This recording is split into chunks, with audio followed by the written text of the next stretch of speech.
예, 이미신성교회 2월 13일 화요일 새벽 기도입니다. 기도합니다. 주님 감사합니다. 이제 긴 연휴를 끝내고 다시 일상으로 돌아갑니다. 우리 상가운데 함께하여 주셔서 새롭게 시작되는 또 이 시간들을 주의 은혜와 주의 능력으로 잘 감당할 수 있게 우리 상가운데 함께해 주시옵소서. 감사드립니다. 예수님의 이름으로 기도드렸습니다. 아멘. 창세기 37장입니다. 창세기 37장 1절에서 5절까지 말씀. 창세기 37장 1절에서 5절까지 말씀입니다.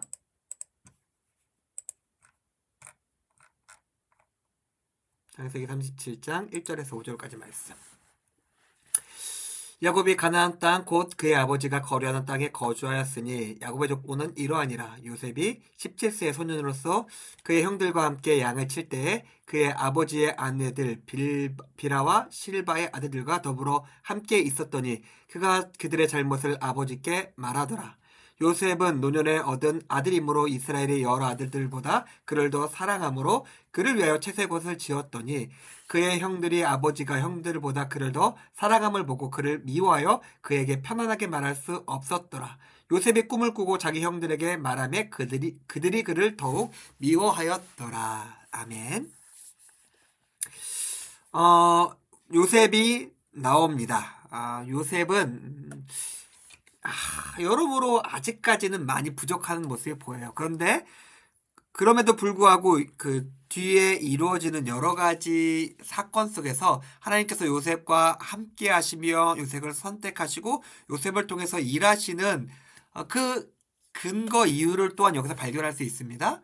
뭐냐면은 2절에 있는 것처럼 최소한 요셉은 자기 형제들, 자기 형들의 죄와 허물과 함께하지 않는 사람이었어요. 그것을 크게 만들어가지고 자기 의를 돋보이거나 고자질하거나 그런 거는 일단은 차치하고 요셉은 우리가 확인할 수 있는 분명한 한 가지는 죄가 가지는 은밀함, 강한 결집, 전염, 함께하는 공범, 그 여러 가지 죄의 유혹들에 있어서 그는 죄의 유혹에 빠지지 않고 죄와 거리를 두고 있는 사람들이었습니다.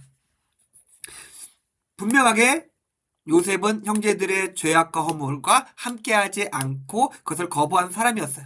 요셉을 하나님께서 선택하시고 하나님의 역사를 이루는 인물이 될 수 있었던 이유가 여기 있었습니다. 물론 고자질쟁이처럼 보이기도 하고 적절한 표현이 생각나지 않은데 그냥 나대는 그런 인물처럼 보이기도 해요. 그러나 하나님께 있어서 가장 중요한 기준을 우리는 알 수 있죠. 죄와 타협하거나 죄와 함께하지 않는 사람을 하나님께서 선택하시고 사용하신다는 것입니다. 우리는 언제나 죄의 유혹에 노출되어 있습니다. 죄는 그 강한 힘으로 권력으로 유혹으로 우리를 잡아당깁니다. 그러나 우리가 분명히 요셉의 모습과 다른 성경에 하나님께서 하시는 말씀을 통해서 분명히 알 수 있는 것이 있어요. 하나님은 죄악을 싫어하세요. 죄악과 함께하지 않으시고 죄악이 있는 사람들을 하나님의 사람으로서 하나님의 일을 이루는 사람으로서 세우지 않는다는 사실입니다. 죄와 맞서지 않는다면 하나님의 일을 하는 사람이 될 수 없다는 사실을 우리가 기억했으면 좋겠습니다. 이런 요셉에게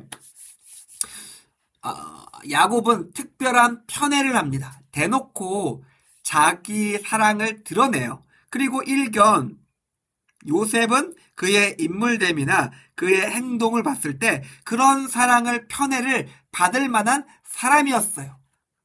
탁월함이 됐든지 아니면 사랑을 얻는 방식을 알든지 간에. 그러나 요셉도 야곱도 다른 것을 보지는 못했죠. 당연한 행동이고 당연한 보상이라고 생각했지만 그 당연하다는 그들의 행동과 말이 다른 사람을 분노케 했다는 것입니다. 내가 봤을 때 그리고 이것이 그냥 상식으로 옳은 것이 아니냐, 이렇게 하는 것이 맞는 것이 아니냐, 내가 이것을 가지는 것이 맞는 것이 아니냐, 내가 이 자리에 올라가는 것이 타당한 것이 아니냐, 우리는 그렇게 생각할 수 있어요. 그런데 우리가 이 안에서는 그렇게 생각하고 말하고 행동하면 안 됩니다. 왜요? 이것이 공동체이기 때문에 그래요.